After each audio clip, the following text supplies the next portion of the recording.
ரா ஏஜென்ட்டாக இருக்கிற ஹீரோ சல்மான் கான் அவருடைய சக ஏஜென்ட்டான ரன்வீர் கிஷோரை காப்பாற்றுறதுக்கு ஆப்கானிஸ்தான் போய் அதிரடியாக காப்பாற்றிட்டு வராங்க. அவர் பாகிஸ்தானில் ஒரு சதி திட்டம் நடந்துட்டுருக்கு. அதில் ஒரு பெண் ஐஎஸ்ஐ உளவாளி ஈடுபட்டிருக்காங்க.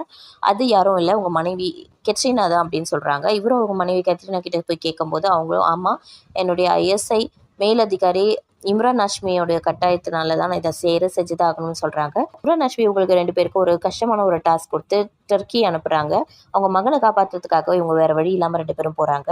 இதனால பாகிஸ்தானுக்கும் இந்தியாவுக்கும் இவங்க எதிரியாக மாறிடுறாங்க. அதுக்கப்புறமா சல்மான் கான் எப்படி இதெல்லாம் முறியடிச்சு இந்தியாவின் நம்பிக்கையை பெற்றாரு, இந்தியா பாகிஸ்தானுக்கு நல்லவராக மாறுறாங்க அப்படிங்கிறதான் படத்தோடைய மீதி கதையை மிகப்பெரிய ஆக்ஷன் பின்னாடியில் சொல்லியிருக்கிறாங்க. யாஷ்ராஜ் ஃபிலிம்ஸோட ஏக் தா டைகர் டைகர் ஜிந்தா ஹே வார் பத்தான் படங்களை ஸ்பை யூனிவர்ஸ் வரிசையில் அடுத்ததாக வந்திருக்கத்தான் இந்த படம் டைகர் 3.